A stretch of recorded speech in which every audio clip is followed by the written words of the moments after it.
Investment in securities market are subject to market risk. Read all the related documents carefully before investing. नमस्कार दोस्तों, मैं Umesh Sharma, chart analysis channel पे आपका हार्दिक स्वागत करता हूं। वीडियो आज की काफी स्पेशल है क्योंकि आज की वीडियो में निफ्टी बैंक निफ्टी के साथ साथ कुछ स्टॉक की भी एनालिसिस करेंगे, जिसके हिसाब से आपको पता चल जाएगा कि मंडे को आपको अपना ट्रेड प्लान किस तरीके से बनाना है, कौन से स्टॉक्स हैं जिनको आपको रडार में रखना है और निफ्टी बैंक निफ्टी में कहां से उछाल या फिर कहां से गिरावट देखने को मिलेगी। इस बात की भी दोस्तों बहुत ही गौर से आज की वीडियो में हम टेक्निकल चार्ट के थ्रू हम चर्चा करना चाहेंगे। तो वीडियो आज की काफी इंटरेस्टिंग है, शुरू से लेकर आखिर तक जरूर देखिएगा। चैनल को सब्सक्राइब नहीं करा है तो चैनल को सब्सक्राइब कर लीजिएगा। तो दोस्तों, हमारे पीछे आप देख रहे हैं निफ्टी का चार्ट, और निफ्टी का एनालिसिस करने से पहले मैं आज की अपनी एनालिसिस आपको बताना चाहूंगा। तो दोस्तों, आज हमने 4 कॉल्स दी थी, 4 में से एक तो कॉस्ट टू कॉस्ट क्लोज हुई और तीनों में दोस्तों टारगेट्स देखने को मिले।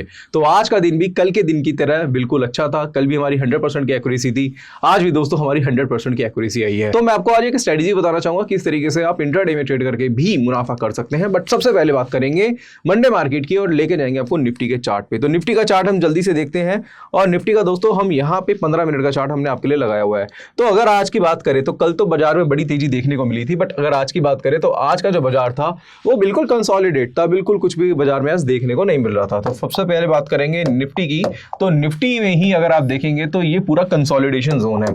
अब कंसोलिडेशन जोन तो दोस्तों हमें यहाँ पे देखने को मिल गया, और आज कुछ खास मूवमेंट हुई नहीं, तो इसलिए हमने आज इंडेक्स में तो कोई भी कॉल नहीं दी थी, क्योंकि ऐसा लग रहा था कि इंडेक्स आज बिल्कुल कुछ मूवमेंट होगी नहीं। तो बेटर है कि हम स्टॉक्स में ही काम करें। तो अगर हम निफ्टी के एनालिसिस करें तो निफ्टी एक रेंज में चल रहा है। अब इस रेंज का दोस्तों यहाँ पे जो सपोर्ट है वो है 25,320 रुपए का। अगर आपको मंडे वाले दिन बाजार 25,320 के नीचे आता हुआ दिखाई देता है, जो कि दोस्तों यहाँ पे इसका एक सपोर्ट है, तो उसके बाद बाजार में कुछ आपको फॉल देखने को मिल सकता है। और अगर रेजिस्टेंस की बात करें तो रेजिस्टेंस जो है निफ्टी का वो 25,400 के आसपास है। एक्चुअल में बताने का मतलब यह है कि जब बाजार में तेजी आई, जैसे ये तेजी आई है, वैसी बाजार में तेजी के बाद यहां पे क्या है कि एक बॉक्स पैटर्न बन गया है।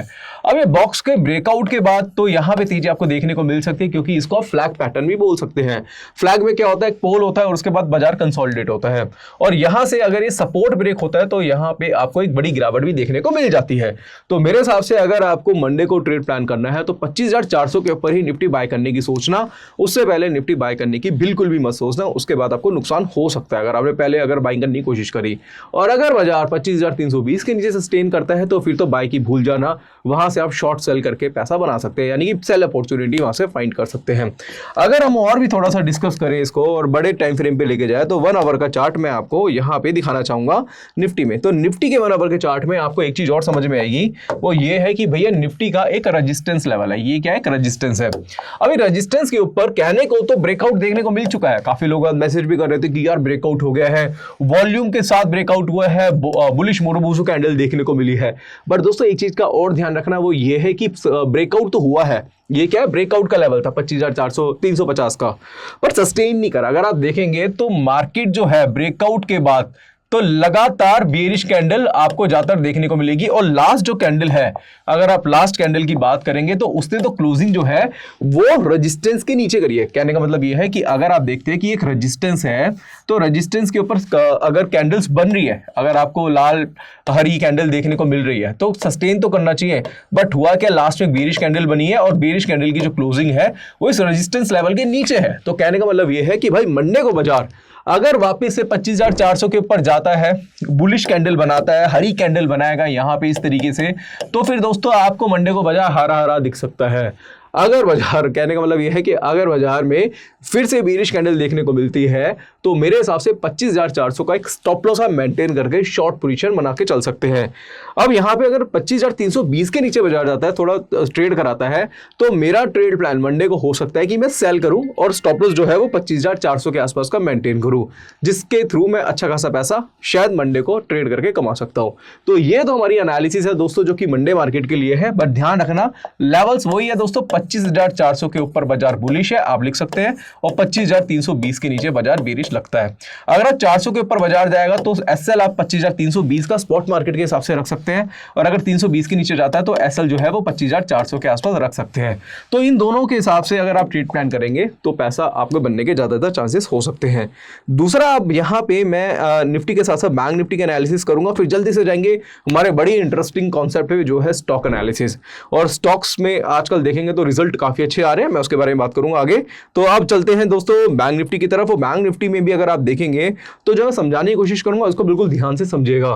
कहने को दोस्तों बैंक निफ्टी में भी ब्रेकआउट आ चुका है। सब कह रहे हैं बैंक निफ्टी ब्रेकआउट है, सब क्या कह रहे हैं दोस्तों, दिख रहा है, अंधे को भी दिख जाएगा भाई यहाँ पे ब्रेकआउट है। क्यों भाई, सीधी सीधी बात है। और सपोर्ट रेजिस्टेंस इतने आसान होते हैं ना कि छठी क्लास का बच्चा भी है ना, वो भी आसानी से सीख लेता है कि भाई रेजिस्टेंस बने, इसके ऊपर बाजार जाएगा तो बाय कर लेना, बहुत सिंपल है।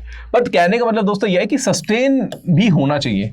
तो मेरे हिसाब से दोस्तों अभी फिलहाल जो है कि आज का बाजार जो है, क्योंकि मैंने अवर्ली का चार्ट यहाँ पे लिया हुआ है, मैं 15 मिनट का चार्ट एक बार ले लेता हूँ। पहले अवर्ली पे समझा देता हूँ आपको कि इस पे भी देखे तो 4 घंटे से ना लगातार बाजार कंसोलिडेट कर रहा था। तो 4 घंटे से कंसोलिडेट कर रहा था। अगर रेजिस्टेंस के ऊपर बाजार चल रहा था, एटलीस्ट चलना चाहिए, तेजी आनी चाहिए, बट तेजी नहीं आई थी, कंसोलिडेशन हो रहा है। और कंसोलिडेशन क्या होता है, गिरावट की निशानी होती है। मैं 15 मिनट का चार्ट लगाता हूँ, 15 मिनट के चार्ट पे आपको ढंग से समझाऊंगा। अगर आप 15 मिनट के चार्ट देखेंगे तो 15 मिनट के चार्ट पे अगर आप देखेंगे तो डबल टॉप हमें देखने को मिल रहा है किसमें, बैंक निफ्टी में, और इसके साथ साथ नेगेटिव डाइवर्जेंस है। मन था टॉप पे आज शॉर्ट कराने का मेरा कि यार, बट वही है कि फिर ऑलरेडी मैंने स्टॉक्स में काफ़ी कॉल्स दे रखी थी। फिर थोड़ा सा ये भी था कि यार मार्केट क्लोज होने वाली है, मूवमेंट नहीं हुई तो थीटा डिके हो जाएगा, फिर मंडे के लिए होल्ड कराना पड़ेगा, और मंडे को पता नहीं यार गैप अप गैप डाउन हो। तो इस वजह से इंडेक्स की कॉल्स मैंने नहीं दी, क्योंकि जो लास्ट में 2:30 बजे के बाद जो बन रही थी। तो डबल टॉप दिख रहा है दोस्तों, बहुत अच्छा डबल टॉप है, साथ साथ नेगेटिव डाइवर्जेंस है, और साथ साथ अगर आप देखेंगे तो एक ट्रायंगल पैटर्न भी देखने को मिला हुआ है यहाँ पे। तो मेरे हिसाब से अगर बाजार जो है, अगर 51,850 के नीचे आता है, 51,850 51,850 के नीचे बेरिश कैंडल बनाता है बैंक निफ्टी, तो फिर इसमें गिरावट आपको देखने को मिलेगी। 51,600 के आसपास बाजार आपको आता हुआ दिखाई देगा। तो मैटर नहीं करता भाई ब्रेकआउट, क्योंकि ब्रेकआउट की वजह से मैंने ऑलरेडी 2 दिन पहले कॉल दी थी। एक निफ्टी बाय कराया था और एक कोल इंडिया बाय कराया था, दोनों में असल गड़ गए। ब्रेकआउट्स ना दोस्तों बहुत फेक हो रहे हैं आज के टाइम में, मैं आपको बताऊंगा। इसके ऊपर मैं स्पेशल चाह रहा था वीडियोस भी बनाना। और कैंडलस्टिक से काम कर रहे हो ना, तो कैंडलस्टिक धोखा नहीं दे रही। 10 में से ना 8 बार पैटर्न्स चल रहे हैं, अगर आप देखेंगे 10 में से 8 बार चल रहे हैं। तो मेरे हिसाब से ब्रेकआउट, ऐसा नहीं ब्रेकआउट पे काम नहीं करना, ब्रेकआउट के साथ साथ क्या क्या चीज़ें देखनी है उसको भी आपको देखना है। इसके ऊपर मैंने ऑलरेडी पहले वीडियो बनाई है, अगर आप बोलोगे तो एक स्पेशल वीडियो मैं आपके लिए बना दूंगा। तो अभी फिलहाल जो है मैंने आपको लेवल दे दिया 51,850 के नीचे आप शॉर्ट पोजीशन फाइंड कर सकते हैं किसमें, बैंक निफ्टी में मंडे वाले दिन। तो दोनों लेवल्स मैंने आपको दे दिए, दोनों के हिसाब से आप ट्रेड प्लान करिए। अब दोस्तों स्टॉक एनालिसिस करते समय क्या क्या चीजों का ध्यान रखना है इसके बारे में चर्चा करेंगे। तो मैं डायरेक्टली लेके जाऊंगा पब्लिक टेलीग्राम चैनल पे, और पब्लिक टेलीग्राम चैनल अगर आपने ज्वाइन नहीं करा तो ज्वाइन कर लीजिएगा दोस्तों। यहाँ पे हम जब भी किसी स्टॉक में पैटर्न बनता है उसकी फोटो क्लिक करके भेज देते हैं, जैसे कुछ हिंट भी देते हैं। देखो यहाँ पे जैसे आज हिंडाल्को का मैसेज दिया था हमने, हिंडाल्को का मैसेज करा था कि हैंगिंग मैन बना है, और इसकी वजह से हमने डायरेक्ट लिख भी दिया था दोस्तों हिंडाल्को में हैंगिंग मैन पैटर्न बन गया है, 15 मिनट के चार्ट पे रिवर्सल दे सकता है। रिवर्सल मतलब कि गिरावट आ सकती है। 681 का रेट चल रहा था हिंडाल्को में। अब मैं इसका हिंडाल्को का अगर चार्ट आपको दिखाऊं तो 681.50 से हिंडाल्को कहां गया, अगर आप देखेंगे तो भाई हिंडाल्को ने जो लो बनाया है एग्जैक्टली वो कितना बनाया है, आप यहां चेक करेंगे 671 का 10 पॉइंट की गिरावट देखने को मिली है। और ये देखो ये वाला मैसेज हमने कहां पे करा था, अपने पब्लिक टेलीग्राम चैनल पे, कि भाई हिंडाल्को में रिवर्सल देखने को मिल सकता है, और ऐसा रिवर्सल आया कि 10 पॉइंट्स गिर गया। और रीजन क्या था दोस्तों, हैंगिंग मैन पैटर्न जो कि टॉप पे बना हुआ था। ये मैसेज हमने आज अपने पब्लिक टेलीग्राम चैनल पे कर दिया था, और लोगों ने आज अच्छा खासा पैसा भी पब्लिक टेलीग्राम चैनल के थ्रू कमाया। हालांकि पब्लिक टेलीग्राम चैनल पे हम डायरेक्टली टिप्स नहीं देते, बट हाँ चार्ट की फोटो क्लिक करके भेजते हैं। जिसको टेक्निकल एनालिसिस आता है वो उसको समझ के आप उसमें अपना ट्रेड प्लान कर सकते हैं। फिर हमने कोल इंडिया का मैसेज करा, 493 के आसपास चल रहा था। उसके बाद कोल इंडिया भी 489.50 के आसपास गया, वहां पे भी दोस्तों पैसा बना। और ऐसे ही दोस्तों हम क्या करते हैं कि पब्लिक टेलीग्राम चैनल पे चार्ट पोस्ट करते रहते हैं, जिसको समझ के जिसको सीख के आप अपना ट्रेड प्लान करके पैसा कमा सकते हैं। अब यहाँ पे दोस्तों कहना चाहूंगा कि आज की जो टिप्स थी वो हमारी हिंडाल्को में थी, जो हमारा टारगेट अचीव हुआ। सेम हैंगिंग मैन पैटर्न देखने को मिला था। दूसरा जो मैसेज हमने किया था दोस्तों वो किया था कोल इंडिया में, और कोल इंडिया में भी सेम यहाँ पे पैटर्न फॉर्म हुआ था जिसको बोलते हैं डार्क क्राउड कवर पैटर्न। और डार्क क्राउड कवर की वजह से यहाँ पे आज हमें गिरावट हमें कोल इंडिया में भी देखने को मिली। हमारा टारगेट ऑलमोस्ट अचीव हो गया था। इसके साथ साथ तीसरा जो मैसेज हमने किया था वो था जीएसएल का, और जीएसएल भी हमने शॉर्ट कराया था। जीएसएल शॉर्ट क्यों कराया था, क्योंकि आज जीएसएल में भी एक पैटर्न बना था जिसको बोलते हैं इवनिंग स्टार, और उसकी वजह से बाजार में बड़ी गिरावट देखने को मिली। तो 3 टारगेट आज हमारे दोस्तों आज आए हैं स्टॉक एनालिसिस करते हो। और हमने ज्यादा कुछ बहुत मेहनत नहीं करी इसमें, सिर्फ और सिर्फ हमने क्या करा, हमने टेक्निकल चार्ट्स को फॉलो करा, कैंडलस्टिक को फॉलो करा। हमें टॉप और बॉटम पकड़ने होता है, टॉप और बॉटम पकड़ के अगर हम कॉल देते हैं तो 10 में से हमारे 7 से 8 टारगेट लगते हैं। तो अगर हम देखेंगे तो इस पूरे वीक की बात करेंगे तो मंडे हमारा बहुत अच्छा गया था। मंडे को 5 कॉल दी थी, 3-4 में टारगेट आए थे। ट्यूसडे को 4 कॉल दी, 2 में टारगेट, 2 में एसएल। वेडनेसडे हमारा बहुत खराब गया, 2 कॉल दी थी, दोनों में एसएल गया, वो भी सिर्फ ब्रेकआउट की वजह से दी थी। फिर वेडनेसडे को 3 कॉल दी, तीनों में टारगेट। आज 3 कॉल दी, तीनों में टारगेट आए। तो कहने का मतलब दोस्तों मेरा ये है कि काफी लोगों के मैसेज आते हैं, अगर एक आध एसएल कट जाए तो वो एकदम से वो मैसेज करते हैं कमेंट बॉक्स में कि मेरी नेटवर्थ खत्म हो गई है, मतलब हमारा पैसा बिल्कुल जीरो हो गया। तो भाई एक दिन के अगर एक एसएल कटने पे आपकी नेटवर्क खत्म हो सकती है, तो 2 दिन टारगेट आने में तो आपने भैया अपना साम्राज्य बना लिया होगा। कहने का मतलब यही है ना। तो भाई ऐसा होता है कि देखो कई लोग क्या करते हैं कि मान लो 50,000 का फंड है, एक कॉल आई तो सब सारा पैसा उसमें लगा देंगे। भाई ये गलती मत करना, गलती से भी आपको ना अपना पैसा डाइवर्सिफाई करके चलना है। डाइवर्सिफाई मतलब है कि आपको रिस्क मैनेजमेंट का फॉलो करना है। जैसे मान लो आप 3-4 कॉल आई तो 3-4 कॉल का आपका पैसा होना चाहिए आपके पास। फिर अगर मान लो एसएल कट जाता है कोई बात नहीं, फिर उसके बाद नेक्स्ट डे अगर आपको कॉल आती है, एसएल टारगेट कुछ भी आता है कोई बात नहीं, नेक्स्ट डे आपको कॉल मिलती है, सब पे आपको काम करना है। जब तक आप सब पे काम नहीं करोगे ना तब तक आप पैसा नहीं कमा सकते। चाहे मेरी कॉल लो चाहे किसी की भी कॉल लो, आपको एटलीस्ट थोड़ा सा टाइम देना पड़ेगा। तो एक दिन खराब होने से अगर आप सोचेंगे कि सब कुछ खत्म हो गया तो भाई फिर ये गलती आपकी है। मार्केट छोड़ो, अपनी नौकरी करो, जो आप कर रहे हो वो करते रहो, वो ज़्यादा बेटर है। फिर आप स्टॉक मार्केट के लिए नहीं हो। मेरे हिसाब से अगर स्टॉक मार्केट में पैसा कमाना है तो आपको डेली ट्रेड्स करेंगे, डेली ट्रेड्स कॉल्स पे करने पड़ेंगे। जो कॉल्स मिल गया उसको फॉलो करना पड़ेगा। और दोस्तों अगर आप ये फॉलो करेंगे और एक्यूरेसी अगर हमारी 70-75-80% की आती है तो आप उस एक्यूरेसी के हिसाब से अच्छा खासा पैसा लास्ट में घर पे लेके जाएंगे। एक दिन में आप जज मत करिए, आप पूरा महीना टाइम देके देखिए और उसके बाद जब आप हर कॉल पे ट्रेड करेंगे तो आप देखना लास्ट में आप पैसा लेके ही जाएंगे। तो यहाँ पे रिस्क मैनेजमेंट को समझना काफ़ी जरूरी है। एक ही ट्रेड में सारा पैसा ना डालें, मैं कई बार बोल रहा हूँ। और कोशिश करिए दोस्तों कि थोड़ा थोड़ा पैसा हर कॉल में डालने की कोशिश करिए। अगर आपको पहली कॉल मिली है तो ऐसा नहीं कि सब पैसा उसमें लगा दो, आप दूसरी तीसरी कॉल का भी वेट करो। हो सकता है पहली कॉल ना चले, बाद की दूसरी तीसरी कॉल चल जाए। तो इस तरीके से अगर आप काम करोगे तो फिर दोस्तों आपका जो रिटर्न है उसको मिलने के आपके काफ़ी ज़्यादा चांसेस होंगे। तो फिलहाल मैंने आपको 2-3 स्टॉक्स के बारे में बताया आज जिसमें कॉल्स हमारे टारगेट अचीव हुए।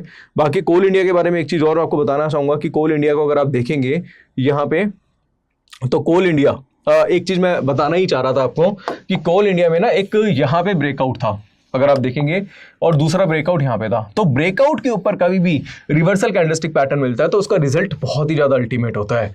तो इस वजह से दोस्तों कोल इंडिया में एक बड़ी गिरावट देखने को मिली है। हालांकि इस टॉपिक के ऊपर हमने वीडियोस बनाई है और हमारा जो कोर्स है टेक्निकल एनालिसिस का कोर्स है, उस टेक्निकल एनालिसिस कोर्स में हमने ये सारी चीजें समझाई हुई है कि कैसे आप रेजिस्टेंस के ऊपर भी फॉल्स ब्रेकआउट को पकड़ सकते हैं जब कैंडलस्टिक पैटर्न का आपको रिवर्सल देखने को मिले। तो ये फॉल्स ब्रेकआउट की निशानी थी जिसका हमने बेनिफिट लिया। अब हमने सेल करके पैसा कमाया तो किसने पैसा गवाया होगा? जिसने बाय किया होगा। अब बाय करने वाले ने क्या देखा होगा? सिर्फ और सिर्फ ब्रेकआउट देखा होगा। तो भाई ब्रेकआउट के अलावा भी बहुत सारी चीजें हैं जिसको आपको समझना पड़ेगा। तो अगर आप सीखना चाहते हैं, कोर्स करना चाहते हैं तो स्क्रीन पे एक नंबर दिख रहा होगा, उस पर कॉन्टैक्ट कर लीजिए। टेक्निकल एनालिसिस का कोर्स कर सकते हैं जिसमें कैंडलस्टिक, चार्ट पैटर्न, इंडिकेटर, डाउ theory, LED wave theory, time frame का कॉम्बिनेशन, डिमांड सप्लाई, साइकोलॉजी सिखाया जाता है। 28 वीडियो 10 आवर्स का कोर्स है, वो आप कर लीजिए। आपको पिन कमेंट में भी लिंक मिल जाएगा। साथ साथ दोस्तों आपको डिस्क्रिप्शन बॉक्स में भी हमारी ऐप का लिंक मिलेगा, उसके थ्रू आप कोर्स ज्वाइन कर सकते हैं। और जो लोग चाहते हैं डायरेक्टली कॉल ही लेना मेरे से, तो दोस्तों आप क्या करिए, आपको बूट कैंप का लिंक मिलेगा। बूट कैंप का लिंक डिस्क्रिप्शन में है, वो आप ज्वाइन कर लीजिए, जिसमें आपको कमोडिटी की, इक्विटी की, साथ साथ स्टॉक ऑप्शंस की कॉल, निफ्टी बैंक निफ्टी की कॉल्स, ये सारी कॉल्स आपको मिलेगी। तो आशा करूंगा आज की वीडियो आपको पसंद आई होगी। वीडियो पसंद आती है तो लाइक करें, शेयर करें, चैनल को आप सब्सक्राइब करें। आज के लिए बस इतना ही, धन्यवाद।